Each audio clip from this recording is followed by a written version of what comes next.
वारंगल में रैली भी की है, उन्होंने कहा है कि टीआरएस के साथ Congress will not have any kind of alliance with TRS and he is campaigning here in Telangana and in Hyderabad. He met NSUI activist in Chanchalgoda jail also. How you see that Congress trying to gain ground here in Telangana? देखिए, कोई भी तेलंगाना को आ सकता है और तेलंगाना की खूबसूरती देखकर जा सकता है, इस पर कोई एतराज़ नहीं है हमारे को. मगर उन्होंने जो आए और उनको पता ही नहीं है कि क्या भाषण देना है. उनका एक वीडियो मीडिया में आया है कि वो पूछ रहे हैं कि बताइए क्या बोलना चाहिए. तो जब आपको यही नहीं मालूम कि तेलंगाना की जनता को आप क्या पैगाम देना चाह रहे हैं और क्यों आपका साथ दें, आप बिल्कुल जहन आपका एम्प्टी है. आप क्या मैसेज देंगे, क्या पैगाम देंगे और कैसे टीआरएस से मुकाबला कर पाएंगे आप. और दूसरा ये है कि कांग्रेस बिल्कुल जीएचएमसी में वाइप आउट हो चुकी है, जहाँ पर 24 असेंबली सीट्स है. तो ठीक है, आए, अच्छा है, आते रहिए. कांग्रेस को चैलेंज करने नहीं, वो बीजेपी को भी चैलेंज करना है और आपको भी चैलेंज करना है. अरे हम तो बोल रहे हैं कि आप नेक्स्ट टाइम जो है आप बजाय अब तो वायनाड भी हार जाएंगे, आप आ जाइए हैदराबाद सिकंदराबाद लड़ लीजिए, किस्मत आजमाइए. आपने कहा या चलिए आप मेदक लड़ लीजिए, आइए ना, किस्मत आजमाइए. सर, आपने प्लेसेस ऑफ वर्शिप एक्ट का हवाला देते हुए एक ट्वीट किया था ज्ञानवापी मस्जिद को लेकर. मुख्तार अब्बास नकवी साहब का एक स्टेटमेंट आया है, उन्होंने ये कहा है कि इस पर सियासत करने वाले सिर्फ वही लोग हैं, या तो वो संघी हैं या साजिश रचना चाहते हैं. आप कैसे? देखिए, साजिश तो जिस पार्टी से मुख्तार अब्बास नकवी साहब वाबस्ता हैं वो साजिश रचा रही है. और गवर्नमेंट ऑफ इंडिया को, यूपी सरकार को ये चाहिए था, मोदी सरकार को और यूपी की बीजेपी सरकार को ये चाहिए था कि उस कोर्ट को जाकर बताते कि पार्लियामेंट ने 1991 places of religious worship act को पास किया है, जिसमें कहा गया कि 15 अगस्त 1947 को जो रिलीजियस स्ट्रक्चर्स जो हैं, चाहे वो मस्जिद हों या मंदिर हों या जैन तबके के हों या सिखों के हो या ईसाइयों के हो या जिस किसी रिलीजियस प्लेस हो, उसको डिस्टर्ब नहीं किया जाएगा. वो नहीं किए. उनको तो चाहिए था कि कोर्ट को जाकर बताए. दूसरी बात यह है कि मोदी सरकार ये जानती है कि जब बाबरी मस्जिद सिविल टाइटल का जजमेंट आया, उसमें उस जजमेंट में ये कहा गया कि 1991 प्लेसेस ऑफ वर्शिप एक्ट को उन्होंने basic structure of the constitution से जोड़ दिया. तो ये सरकार की जिम्मेदारी थी, संवैधानिक जिम्मेदारी थी कि उस कोर्ट को बताए कि आप ये गलत कर रहे हैं. मगर क्योंकि आप नफ़रत की राजनीति करते हैं और आप हर नफ़रत में अपनी सियासी रोटी सेकते आए हैं, इसीलिए आपने खामोशी बनाई रखी है. वो बताए ना, बीजेपी बताए कि क्या वो 1991 places of religious worship act को मानती है, नहीं मानती है. मानना पड़ेगा, पार्लियामेंट से एक्ट है और सुप्रीम कोर्ट ने उसको कहा कि basic structure of the constitution से जुड़ा हुआ है. अगर ये मसले को तूल कोई दे रहा है तो वो बीजेपी दे रही है और संघ परिवार दे रही है. वो ये चाहते हैं कि वो जो नफ़रत का दौर था हमारे मुल्क में 1990 का, वो दोबारा इस मुल्क में दोहराने की कोशिश कर रहे हैं. क्या क्या नहीं खोया सब ने, भारत ने खोया ना, देशवासियों ने खोया. आप क्या फिर वो नफ़रत की फिजा को पैदा करना चाहते हैं क्या? खुलकर बोलिए. बीजेपी प्रधानमंत्री को बोलना चाहिए कि उनकी सरकार कमिटेड है 1991 places of religious worship act के लिए. क्यों नहीं बोलते प्रधानमंत्री? क्यों नहीं बोलते देश के home minister? Court monitored committee का, सर, कोर्ट मॉनिटर्ड कमेटी वो का गलत करना कहां तक जाए? बिल्कुल गलत है. क्योंकि जब पार्लियामेंट ने एक्ट पास कर दिया और जब सुप्रीम कोर्ट ने ये कह दिया कि वो एक्ट हमारे बेसिक स्ट्रक्चर का हिस्सा है, तो आप किस बुनियाद पर कर रहे हैं? आप लोअर कोर्ट को कोई इख्तियार हासिल ही नहीं है कि सुप्रीम कोर्ट के फैसले का वायलेशन करे, पार्लियामेंट के एक्ट का वायलेशन करे. किस बुनियाद पर कर रहे हैं आप? गलत फैसला है उस कोर्ट का. ये Mr. Urvaisi, you said that this survey might make a way for anti-Muslim violence. Now, what prompted you to make this alarming statement? Well, have we not learned the lessons of what happened pre-demolition and post-demolition of Babri Masjid? Why have we not learned a lesson from the same so-called survey that was done, that was completely rejected as biased by the Supreme Court? In the final title dispute, Supreme Court said it has no relevance. why is it that the BJP is and Sangh Parivar is hell-bent on creating the same atmosphere in our country which existed pre-demolition of Babri Masjid and post-demolition Babri Masjid? And why isn't the BJP government discharging its constitutional duty by saying to the court that we will abide by the 1991 Act which was passed by the Parliament, and the Supreme Court in the final judgment of Babri Masjid civil dispute have categorically stated in the judgment that places of worship, religious places of 1991 Act is part of the basic structure of the Constitution. What sort of nonsense is being played over here? The government should have discharged the constitutional duty immediately. And that is why I am opposing that so-called survey and order of that court. The lower court cannot go beyond what the Supreme Court has clearly laid down. The lower court must follow the act of the Parliament.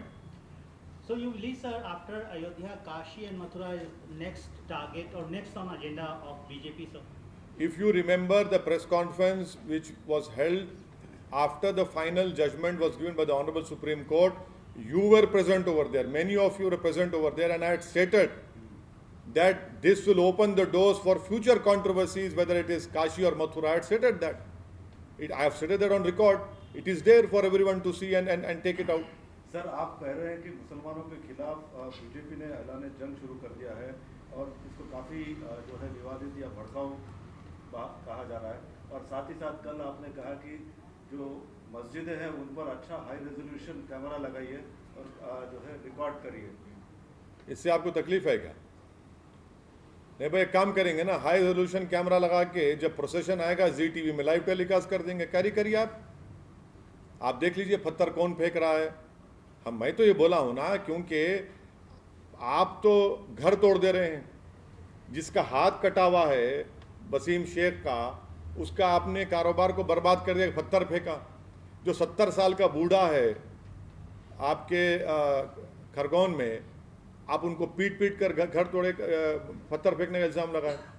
तो पूरे भारत के मुसलमानों से, बल्कि मंदिर के जिम्मेदारों से भी अपील कर रहा हूँ, जब कभी भी जिस किसी का प्रोसेशन जाएगा, चाहे मीलाद का प्रोसेशन हो, रामनवमी का हो, हनुमान जयंती का हो, गणेश का हो, बोनाल का हो, जो कोई भी रिलीजियस प्रोसेशन जाएगा,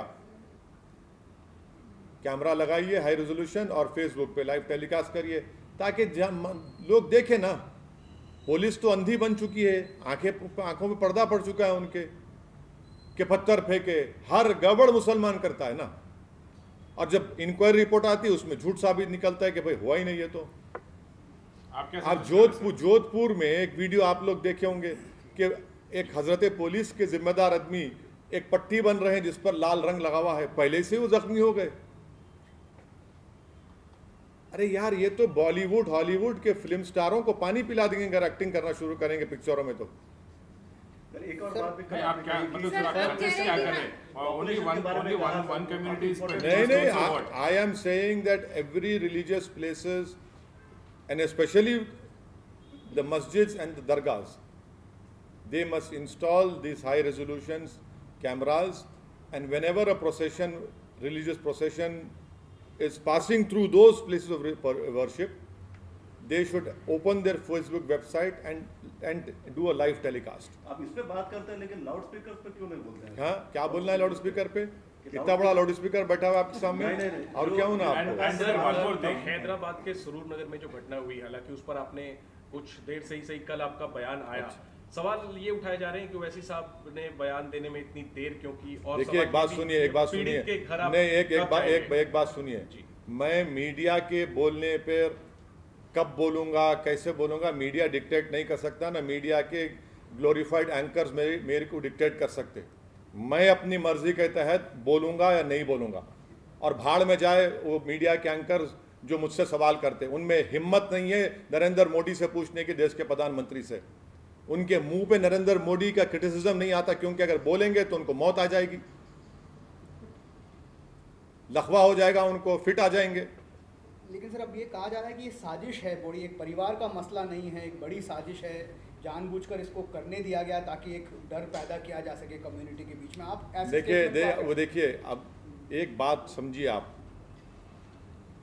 इस सरकार ने इमीडिएटली अरेस्ट किया और कहा कि स्पेशल कोर्ट का भी सोच रहे हैं और सरकार पूरी जस्टिस दिलाने की, इंसाफ दिलाने की बात कर रही है। मेरे को बताइए कि क्या इस दर्दनाक वाक़े के बाद क्या कोई कातिल की ताईद में खड़ा है? क्या कोई कातिल के लिए जुलूस निकाल रहा है? क्या कोई कातिल के लिए वकील रख रहा है? क्या कोई जाकर कातिल को फूल का हार पहना रहा है? आपको मिसाल दे रहा हूं, डिंडोरी मध्य प्रदेश में आसिफ एक नाम के लड़के ने ऐसे ही एक शादी की थी एक नॉन मुस्लिम लड़की से जिसका नाम साक्षी था। तो बीजेपी की सरकार ने आसिफ का घर तुड़वा दिया और उसके बाप का जो बिजनेस का दुकान थी उसको तुड़वा दिया। जबलपुर कोर्ट में जाकर उस लड़की को कहना पड़ा कि मैं अपनी मर्जी से शादी की। शर्म आनी चाहिए उन लोगों को जो इस तरह का सवाल असदुद्दीन ओवैसी से कर रहे हैं कि आप वो जबलपुर का क्यों नहीं दिखाते। और फिर आप वो भूल गए कि नोएडा में एक 17 साल के लड़के ने एक 13 साल की मुस्लिम लड़की से रेप किया, उसको अरेस्ट किया गया तो विश्व हिंदू परिषद के लोग जाके धरना दिए, उसको छुड़ा लिए। बताइए यहां पर कुछ हो रहा है? यहां पर तो रूल ऑफ लॉ इंप्लीमेंट हो रहा है और होता रहेगा। अच्छा सर, आप अपनी पब्लिक मीटिंग में और आप कई ईद मिलाद की, अच्छा नहीं कई मीटिंग्स में आप एक संदेश देते हैं यूथ को कि ऐसा न करिए वैसा न करिए, लेकिन जो ये घटना देखी गई, 4 लोग मिलकर सरेआम वहाँ से, मतलब हजारों लोग होंगे जो गुजरे होंगे, लेकिन किसी ने बचाया नहीं। आपकी कॉन्स्टिट्यूएंसी का मामला है, क्या समाज में इस तरह की क्या कहा आपने? आपकी आप मतलब आप एमपी है सर हैदराबाद के? मैं देखिए मेरे कॉन्स्टिट्यूंसी में है वो। नहीं, आपकी कॉन्स्टिट्यूंसी हाँ, ये पहले क्लियर करो। आप हैदराबाद में नहीं है वो। आप पहले लेकिन आप हाँ हैदराबाद देखिए देखिए आप या तो ये बोल लीजिए कि हैदराबाद कॉन्स्टिट्यूंसी में हुआ या नहीं हुआ, बोलिए। आपकी बात जो है हजारों लाखों लोग सुनते हैं। अच्छा, मैं देखिए ऐसा है ना, देश का जिम्मेदार मैं हूँ, प्रधानमंत्री नहीं है। Thank you. मोदी जी नहीं है जिम्मेदार, मैं जिम्मेदार हूँ। बहुत शुक्रिया आपका, मैं आपका शुक्रगुजार हूँ कि देश की पूरी जिम्मेदारी आपने मेरे कमजोर कंधों पर डाल दी है, प्रधानमंत्री पर नहीं है, 56 इंच के सीने पर नहीं है, इस कमजोर सीने पर है। बहुत अच्छा है, मुबारकबाद। आप एक बात बोलते हैं कि ऐसा मत करिए। एक बात सुनिए, एक बात सुनिए। जब मेरे भाई पर गोलियां और चाकू चलाया जा रहा था तो वीडियो निकाला जा रहा था। वो तो बलाला साहब का सिक्योरिटी गार्ड था जो आकर बचाया। तो ये तो सोसाइटी में यही तो जो गिरावट आई है मोरालिटी की बोलिए या बुराई से मुकाबला करने के लिए, ये सोसाइटी के जो गिरावट आई है भाई। आप आज लोग सच की तहकीक नहीं कर रहे, झूठ की तहकीक कर रहे लोग। सॉरी, सच की तहकीक कर रहे, झूठ तो झूठ है ना। आप बिल्कुल सही कह रहे हो। अगर कोई एक दो जाकर उसको रोक देते तो शायद उसकी जान बच जाती, मगर कोई नहीं जाएगा, बस रिकॉर्डिंग करेंगे। अगर कल मुझ पर भी कोई गोलियां चलाएंगे, कोई पागल किस्म के नहीं बल्कि पढ़े लिखे लोग, रेडिकलाइज लोग, तो मेरा भी वीडियो निकालेंगे। ये तो सोसाइटी में गिरावट आ चुकी है। सर, हाल फिलहाल में बीजेपी के नेता, खासतौर पर तेलंगाना बीजेपी के नेता यह आरोप लगा रहे हैं, they are alleging that mass migration of Hindus happening from old city. They are continuously saying that there are several pockets. अरे छोड़िए ना, टाइम फिश हो गए। सर कुछ नहीं, कुछ जमीन पे कुछ हो ही नहीं रहा है, परेशान है, बोखलाहट का शिकार है। सर आप राहुल गांधी पे भी रिस्पॉन्ड कर रहे थे, मतलब सर वो हाथरस जा सकते हैं, couldn't come and he is in Hyderabad. I am not his spokesperson, thankfully. And what about you, sir? You have so no, I have condemned it. I have condemned it unequally without ifs and buts. Sir, देश भर में कोई घटना ऐसी होती है तो आप वहाँ जाते हैं, पीड़ित की मदद करते हैं। कहाँ गए आप? अभी हाल में जहांगीरपुरी गए इसलिए गए जहांगीरपुरी क्योंकि वो स्टेट स्पॉन्सर्ड वायलेंस है। सुनिए, आप बहुत अच्छे सवाल किए। सुनिए, नहीं सुनिए, अरे आप बहुत सवाल करिए, मैं बैठता हूँ, भाग रहा कहाँ हूँ मैं? आपके लिए तो एयर कंडीशन खोल के बैठे हैं, गर्मी ना हो आपको। स्टेट स्पॉन्सर्ड वायलेंस होगा और एक इंडिविजुअल वायलेंस होता है। तो जो स्टेट स्पॉन्सर्ड वायलेंस होता है ना, वो तो स्टेट कर रही है ना, जिसको सुप्रीम कोर्ट को जाना पड़ा। सुप्रीम कोर्ट ने उसको स्टेटस को दिया। तो जो दिल्ली में हुआ स्टेट स्पॉन्सर्ड वायलेंस है जहांगीरपुरी में, जो सेंधवा में हुआ स्टेट स्पॉन्सर्ड वायलेंस है, जो खंडवा में हुआ स्टेट स्पॉन्सर्ड वायलेंस है, जो गुजरात में हिम्मतनगर में और खंबाट में वो स्टेट स्पॉन्सर्ड वायलेंस है जो तोड़ा गया। State sponsored. अच्छा, और एक चीज, अखलाक को मारने वालों को मंत्री उसके जनाजे पर फूल चढ़ाते हैं, गवर्नमेंट का आदमी है। और झारखंड में मारने वालों को कोर्ट सजाए मौत देता है, बेल होती है, तो एक्स मिनिस्टर जाकर उनका फूल माला से इस्तकबाल करते हैं। स्टेट स्पॉन्सर्ड है वो। आपके जिसको पकड़ा गया था राजस्थान में, रकबर को मारने वाले को, कोर्ट के ऊपर भगवा झंडा लगा दिया गया, निकाल नहीं सके, वो भी स्टेट का सपोर्ट था उनको। सर एक बात, ये पॉपुलेशन के बारे में आपने कल कहा, बिल्कुल। आपको क्या लग रहा है मैं आसमान को कर रहा हूँ? सर मैं ये पूछ रहा था पॉपुलेशन के बारे में बोलिए कि कल जिस प्रकार से आपने तकरीर की, कल आप national family health survey fifth report नहीं पढ़े? आप तो माशाल्लाह से ज्ञानी हैं, आप तो हर चीज पढ़ लेते हैं, आप तो हाथ भी पढ़ लेते हैं। अरे जब तो TFR रेट गिर चुका है तो फिर अब कौन सा लड़ाई लड़ेंगे लोग?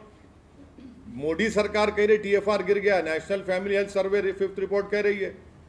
हमेशा हम कह रहे हैं कि झूठ और झूठ का पलिंदा ये लोग करते हैं लोग। जब TFR रेट गिर रहा है तो फिर आपको अब कौन सा कानून बनाएंगे? अब आप, हम ये बताना चाह रहे हैं कि जो डेमोग्राफिक डिविडेंड भारत में है वो विश्व में किसी देश में नहीं है। कि आपकी 60% आबादी 40 साल से कम उम्र की, आप उनको रोजगार नहीं देना चाहते, आप सिर्फ नफरत की राजनीति कर रहे हैं, ध्यान बटाओ टेक्निक आप करते हैं।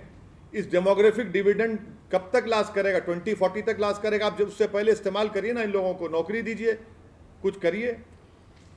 सर कल आपने यूनिफॉर्म सिविल कोड के बारे में मेंशन किया था आपके पब्लिक मीटिंग में, तो आप कह रहे थे कि ये पॉसिबल नहीं है, लेकिन यूपी में ये अब इसको मैंडेटरी करने वाले हैं, तो आप क्या करेंगे? इसके लिए कमेटी भी फॉर्म कर रहे हैं उत्तर तो हिंदू मैरिज एक्ट तो पार्लियामेंट से पास हुआ है ना, तो उसको आप क्या करेंगे? निकाल देंगे क्या? हाँ बताइए आप। हिंदू मैरिज एक्ट को आप, पार्लियामेंट का एक्ट है, उसको निकाल देंगे क्या? और दूसरी बात हमको बताइए, अच्छा सवाल किया आपने मैडम, आपने मेरे दिमाग के तारों को खोल दिया। अब आप ये बताइए कि ट्राइबल ग्रुप्स में उनका कस्टमरी राइट्स है, section 2 of Hindu marriage act, निकाल देंगे क्या? चैलेंज करता हूं, बताओ बीजेपी वाले, बताइए। अमित शाह बताओ, आसाम का चीफ मिनिस्टर, उत्तराखंड के चीफ मिनिस्टर, बताओ। अच्छा, और एक चीज, सप्तापति है, हिंदू शादी में सप्तापति जरूरी है, उसको रखेंगे निकालेंगे? आप बताइए हमको। ट्राइबल्स में पॉलीगेमी भी है और पॉलीएंड्री भी है, रखेंगे निकालेंगे आप? मेघालय, मिजोरम, नागालैंड में हमको कल्चरल राइट्स का प्रोटेक्शन हमने दिया, रखेंगे निकाल देंगे आप? और फिर दूसरा बताइए कि हिंदू अनडिवाइडेड फैमिली का रिबेट सिर्फ हिंदू को मिलता है, भाई मुसलमान, ईसाई, सिख को क्यों नहीं मिलता?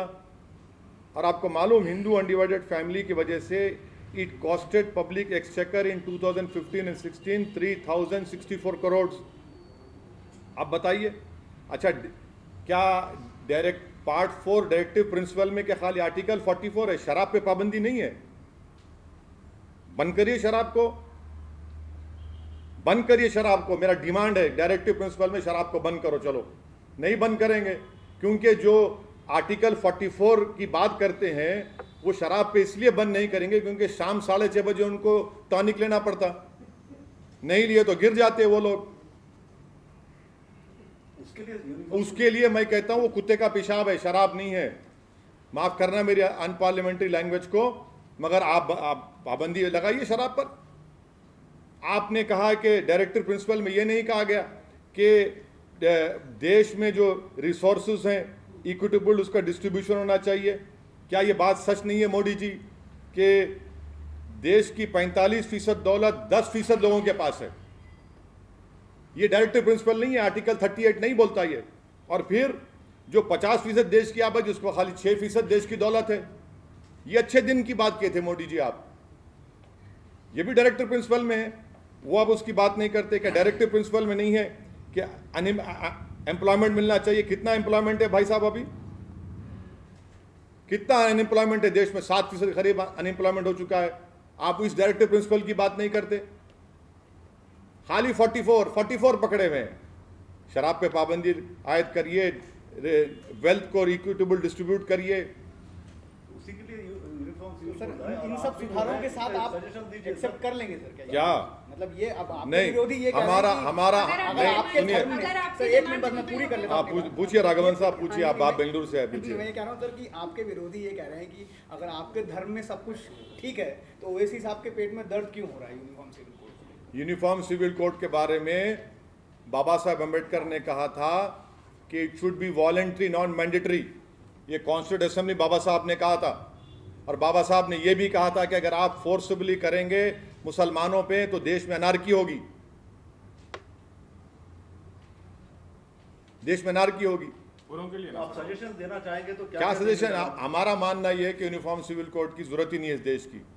इस देश की डाइवर्सिटी, इस देश की प्लुरलिज्म, इसकी खूबसूरती है। अच्छा, गोवा में आपकी सरकार है, हिमाचल में आपकी सरकार है, आप एग्रीकल्चर लैंड खरीद सकते हैं वहां पे हिमाचल में।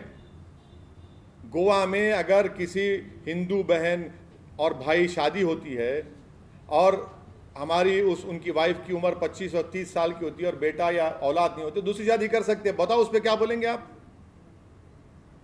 नहीं, मुसलमान 2 करते 3। अच्छा, अभी सेंसस हो रहा ना, मैं चैलेंज करो, चलो सेंसस कर लो, किसके पास कितनी सेकंड वाइफ है ले लो, किसके पास कितनी मिस्ट्रेसेस हैं वो भी डाल दो कॉलम में, आप मालूम हो जाएगा वो भी। बोलो ना भाई, आप सब चीज लेके आओ ना दुनिया में। आप लिव इन रिलेशनशिप को अलाउ कर रहे, क्या बात है फिर आप? सर, पेट्रोल की कीमतें बढ़ रही थी, अब कुकिंग गैस, रसोई गैस की भी कीमत करीब देखिए, 50 देश के प्रधानमंत्री नरेंद्र मोदी को यह बात मालूम हो चुकी है कि मैं जब तक नफरत की राजनीति करता रहूंगा, मेरा वोटर को बस वो नफरत की राजनीति चाहिए। उसको गैस पे 50 ने 1000 रुपये बढ़ा दो, वो बोलेगा नहीं नहीं मैं मोदी जी को वोट दूंगा। वो तो सोच के बैठे हैं ना कि उनको कोई पॉलिटिकल कॉस्ट नजर नहीं आता, और इनकम नहीं बढ़ रही है, इन्फ्लेशन बढ़ रहा है। अच्छे दिन आ गए माशाल्लाह, जितने मोदी जी के वोटरों में मुबारकबाद दे रहा हूं आपको कि अब आरबीआई की रिपोर्ट आने वाली है, आप देखेंगे कि 8% इन्फ्लेशन बताएंगे। ये तो मोदी जी के वोटरों को सोचना चाहिए। वो मोदी जी के नफरत की राजनीति को उनको काबिल कबूल है, तो ये भी उनको काबिल कबूल होगा शायद, कि वो शायद गैस के सिलेंडर पे नहीं पकाते होंगे, लकड़ी पे पकाते होंगे, शायद उनको आसमान से पक के आ जाता होगा, नहीं मालूम गरीब की तकलीफ क्या होती है। Sir, and also Kerala has become an breeding center for Islamic terrorism. This is what Nadda said. What would you like to state? I don't know what he said. He said Kerala has become a breeding center for Islamic terrorism. Wherever they go, they say all this nonsense, which has no relevance to the reality and the truth. If there is there, then you should give all that inputs to the Kerala government, so that they can verify, inquire, and if such claims are true, they definitely take some action. He alleged left only, sir. मतलब in left rule only. अरे भाई आप दीजिए ना, क्या है बताइए ना, उनको दीजिए, गवर्नमेंट को, स्टेट गवर्नमेंट को दीजिए। आप लॉ एंड ऑर्डर स्टेट का सब्जेक्ट है, आप शेयर करिए उनको पूरा। सर, कल आपकी तकरीर में आपने यूपी का एग्जाम्पल देते हुए ये भी कहा था कि अगर आप अपने नुमाइंदे नहीं चुनेंगे तो बुलडोजर चलेंगे। ये मतलब कैसे आप इसको मतलब देखिए, मैंने अभी भी आपके seeking vote on religious lines, isn't it seeking vote on religious line that one particular community should have their own representation or own representative? Isn't it like seeking vote from one particular community? अरे आशीष साहब, आपने तो क्या सवाल किया है माशाल्लाह से, अल्लाह आपको सलामत रखे। बीजेपी एक मुसलमान टिकट नहीं देती, हमारे ओवैसी से आप सवाल करेंगे। यूपी में एक मुसलमान टिकट नहीं देती, और टेनी का घर नहीं तोड़ते आशीष साहब। मेरा जामिअतुल अशरफिया का मदरसे का बिल्डिंग तोड़ देंगे आप, कानपुर का मदरसा तोड़ देंगे, जिसकी बेल सुप्रीम कोर्ट कैंसिल करती है, उसका घर नहीं तोड़ेंगे आप, और आप हम पे सवाल कर रहे हैं। अब मेरा बोलना यह था कि भारत के मुसलमानों को इस बात का फैसला कर लेना चाहिए, खास तौर से हिंदी बेल्ट में, कि आप सरकार को नहीं बदल सकते, रियलिटी है। आप अपने वोट से अपने पार्टी के कैंडिडेट्स को कामयाब करिए ताकि वो आपके इंसाफ की लड़ाई जमहूरियत और आइन के दायरे में रहकर लड़ सकें। आप सिर्फ वोट डालकर अपनी तकलीफ को सह रहे हैं। मेरे लिए बहैसियत एक मुसलमान बड़ा तकलीफ दे बात है कि कानपुर में एक मदरसे से कुरान के पारों को चुना जा रहा है। मेरे अल्लाह के कलाम को मट्ठी में मिला दिया गया, उसको उठाया जा रहा है। मेरे लिए बड़ी तकलीफ दे बात है कि एक जामिअतुल अशरफिया जो पूरे वर्ल्ड में मशहूर है, वहां पर एक 50 साल बिल्डिंग को तोड़ दिया गया। मेरे लिए तकलीफ दे बात है, कोई बोलता ही नहीं है। भाई जिस मुबारकपुर से समाजवादी के एमएलए साहब कामयाब हुए विधायक, वो गूंगे क्यों बन गए? अखिलेश यादव कुछ नहीं बोलेंगे? तो मेरी शिकायत, मेरी गुजारिश हिंदी बेल्ट के मुसलमानों से अब डायरेक्टली मैं आपसे अपील कर रहा हूं कि आप इस बात को समझिए मेरी।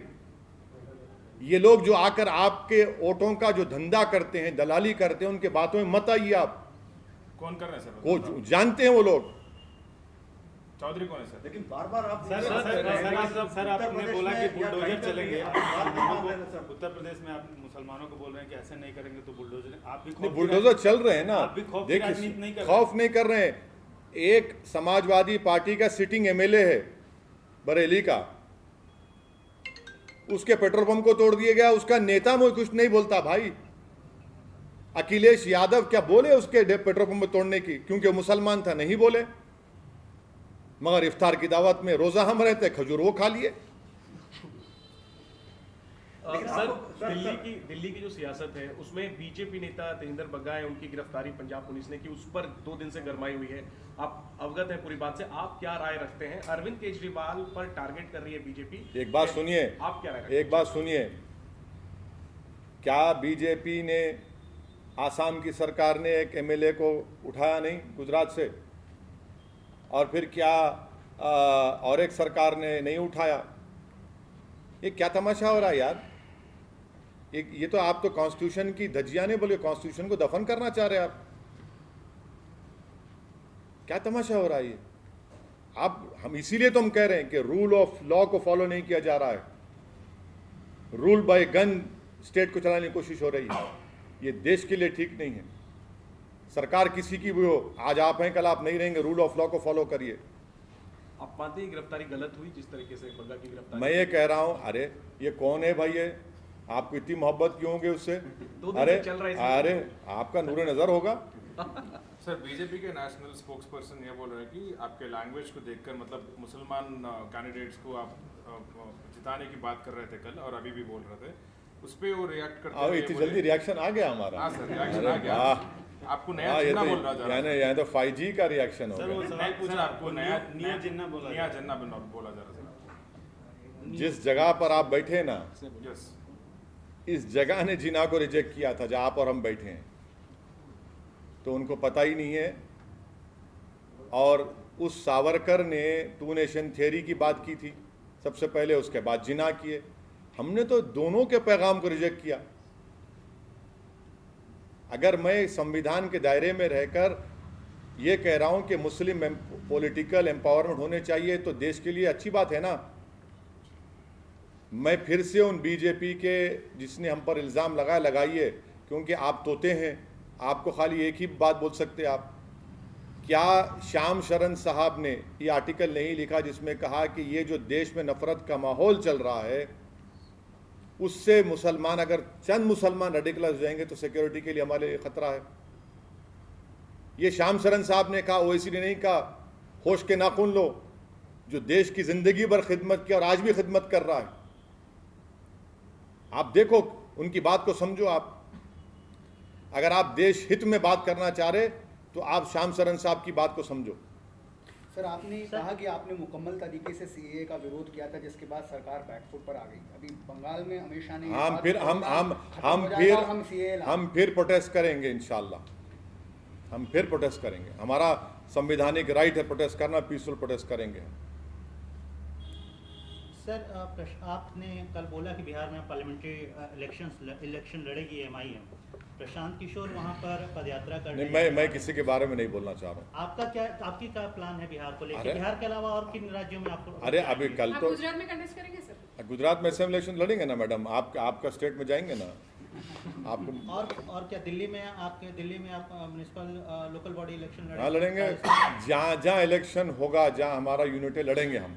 मुंबई बीजेपी को फायदा होगा। हाँ मुंबई अभी म्युनिसिपल इलेक्शन होने वाले हैं। हाँ लड़ेंगे, महाराष्ट्र में इलेक्शन होगा, लड़ेंगे ना, क्यों नहीं लड़ेंगे। इम्तियाज जलील से बात हुई हमारी, हम तो औरंगाबाद गए भी थे, बातचीत करके आए पूरा। मुंबई का जो सबसे देखेंगे अभी तो उसका कब होता है वो डिसाइड करेंगे वो लोग। बीजेपी को मदद करने के लिए बोला सर थोड़े लोग। तो थोड़े लोग बोलते रहते हो, थोड़े ही लोग हैं दीवाने हैं, वो मुसलमानों को ये समझते हैं कि उनको डराओ और उनका वोट हासिल करो, उसके बाद उनका घर तोड़ दो, उनका वोट हासिल करो और वसीम शेख के जो हाथ कटे हुए हैं उसका बिजनेस को बर्बाद कर दो और गूंगे बन जाते हैं, एक लफ्ज़ नहीं बोलते। सेंधवा में 12 घरों को तोड़ दिया गया, कोई नहीं बोलता। खरगोन में 22 मुसलमानों के घर और झोपड़ियों को तोड़ा गया, कोई नहीं बोलता।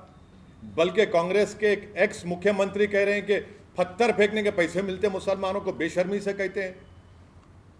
यानी मैं अपना घर तोड़ाऊंगा, हमको कोई हमारे ईमान को खरीद सकता है पत्थर फेंकने के लिए? तो यही तो राजनीति हो रही है ना देश में। इसीलिए हम कह रहे हैं कि भारत के मुसलमानों को आज ये बात सोचने समझने की जरूरत है कि ये जो अंधेरी रात है लंबी रहने वाली है। इसीलिए हमको अपने नुमाइंदों को, अपने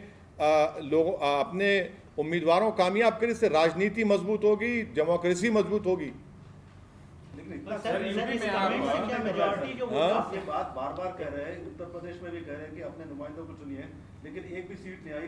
क्यों भरोसा नहीं करते? तो बोलना छोड़ दूं मैं सच्चाई को और झूठ को कबूल कर लूं, धोखेबाजों को कबूल कर लूं, हाँ फेंटा को कबूल कर लूं। जो लोग धोखा दे रहे हैं उनको धोखेबाज तो बोलना पड़ेगा ना। जो लोग मेरा वोट लेकर आज खामोश हो जाते हैं, जामियातुल अशरफिया की मदरसे को तोड़ा गया, कानपुर के मदरसे को तोड़ा गया, एक लफ्ज नहीं बोलते। और वो लोग जो कह रहे थे मुसलमानों से वोट दो बीजेपी को हराओ, आज वो सब खामोश बैठे हुए हैं, चूहों की तरह अपनी बिलों में जाकर बैठे हुए हैं। कौन है सर? बहुत से लोग हैं जिन लोग जानते हैं। सर और एक बात, आप एसपी को ज्यादा क्यों टारगेट कर रहे हैं बीजेपी से? मतलब कम करो, टारगेटिंग मोर, थोड़ा कम करूं क्या? बीजेपी को आप करते हैं ना सर यूपी में? नहीं आप बोलिए, थोड़ा कम कर देते हैं सर, बताइए सर। आप बोलिए, कम कर देंगे। Sir, in this current situation, current scenario, you see united opposition.